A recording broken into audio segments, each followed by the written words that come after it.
Marcos y Brenda enfrentaban su propio desafío sexual. Fueron sexualmente activos antes de casarse y los dos admitían que la relación sexual fue muy excitante. Aún así, como se puede esperar en el caso de las parejas que se enredan en las relaciones sexuales antes del matrimonio, la relación se enfrió poco después de casados. Marcos no parecía tan deseoso como antes y Brenda era mucho menos aventurera. Al principio pensaron que se trataba solo de los hijos. Ella quedó embarazada enseguida, después de casarse, y ahora tenían 2 niños menores de 5 años. Sin embargo, con el tiempo, la relación sexual se volvió cada vez menos frecuente, hasta que llegó a ser casi una molestia. Como en último recurso, algo que hacían porque pensaban de manera cerrada que debían hacerlo al menos una vez al mes. Marcos tenía un empleo bien remunerado y un buen jefe, pero se encontraba bajo un tremendo estrés. Si hacía las cosas bien como vendedor, recibiría una recompensa generosa. Si caía entre los últimos 3, lo despedían. Todo lo que valía era lo que decían los números de la última quincena. Pensaba que tenía una cuenta en la bolsa que valía varios cientos de millones de dólares. Solo era cuestión de conseguir que la compañía firmara. No obstante, cuando fue a la oficina del comprador, se quedó pasmado al escuchar: "Lo siento, Marcos, pero decidimos buscar otro cliente". ¿Debes estar bromeando? Hemos trabajado durante estos meses en este asunto y la semana pasada me dijiste que parecía casi un hecho. ¿Qué debemos hacer para recuperar tu negocio? Es demasiado tarde, respondió el comprador. Ya firmamos otro contrato. Aturdido, se dirigió hacia su auto con la cabeza que le daba vueltas y vueltas. Por instinto, respondió a la llamada de su teléfono celular, pero enseguida deseó no haberlo hecho. «Hola, Marcos», gritó el jefe al otro lado del teléfono. «Pensé que debía llevarte a almorzar a ese nuevo restaurante italiano para celebrar el trato hecho con esa cuenta Anderson». Marcos hubiera deseado tragarse el teléfono celular allí mismo. 5 horas después, luego de un almuerzo solitario y cargado de demasiado alcohol, Marcos comenzó a reflexionar en lo que se había convertido su vida. El año pasado había ganado una cifra de 6 dígitos, pero la seguridad de su trabajo siempre estaba en riesgo, como se lo recordó su jefe cuando escuchó la noticia de la cuenta Anderson. ¿Cuánto hacía que él y Brenda no se divertían de verdad? Recordó los días en los que no se podían quitar las manos de encima el uno del otro. Ahora se parecían a 2 compañeros de cuarto que compartían la misma cama. No mucho más que eso, desde que llegaron los niños parecían estar encerrados en aquella casa de 360 metros cuadrados. Sin duda, una casa estupenda.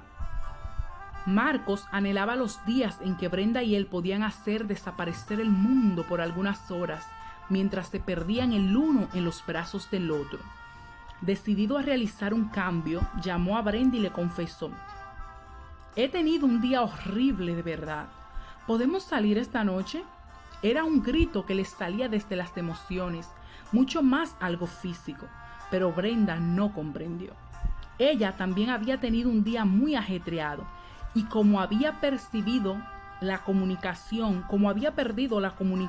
con su esposo y no era capaz de leer la emoción que había en su petición, respondió de manera cortante: «Marcos, son las 5 de la tarde. No puedo conseguir una niñera a esta hora. ¿En qué estás pensando? Nunca me avisas con tiempo». Marcos deseaba decirle a Brenda que la extrañaba. Anhelaba que fuera la mujer dispuesta que solía ser, que no le importaba escaparse de una clase para juguetear un ratito más. Ya se había arriesgado una vez hoy, y miren dónde había ido a parar, así que se puso a la defensiva. «Bueno, olvídalo», dijo y colgó el teléfono.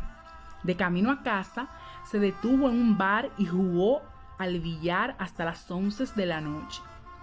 Sabía que tendría que escuchar muchos reproches de Brenda por llegar tan tarde, pero ella no entendía la presión bajo la cual se encontraba. Tampoco sabía que se masturbaba 2 o 3 veces a la semana y que cada vez que lo hacía sentía que su deseo hacia Brenda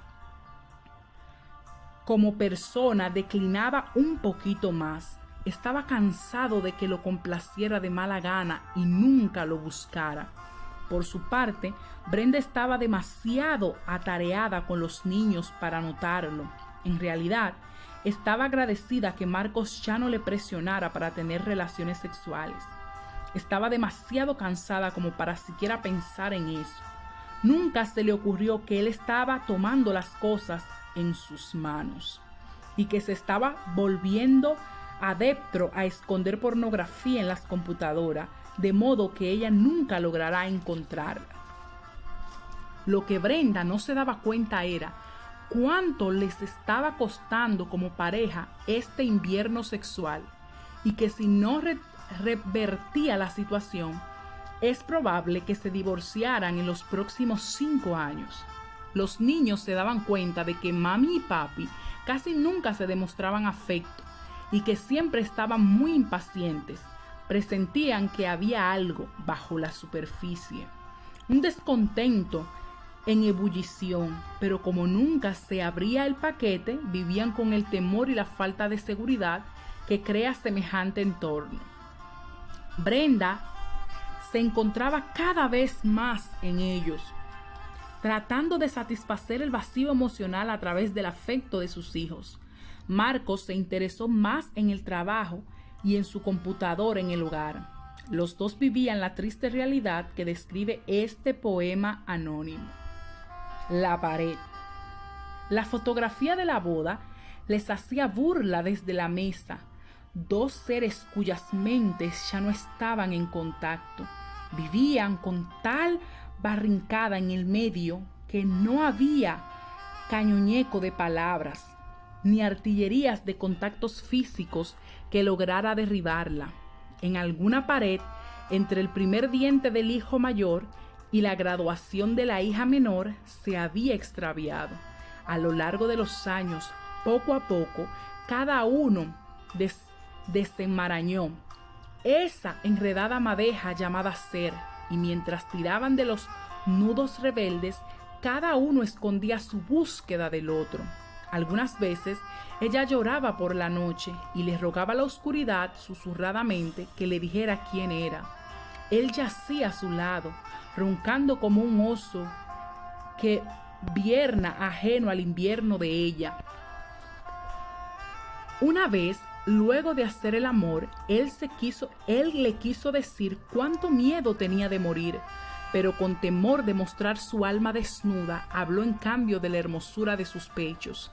Ella se anotó en un curso de arte moderno, tratando de encontrarse a sí misma en los colores salpicados sobre el lienzo, quejándose frente a las otras mujeres por la insensibilidad de los hombres. Él se trepó a un sepulcro llamado oficina, envolvió su mente en un sudario de papeles con números y se enterró en medio de los clientes.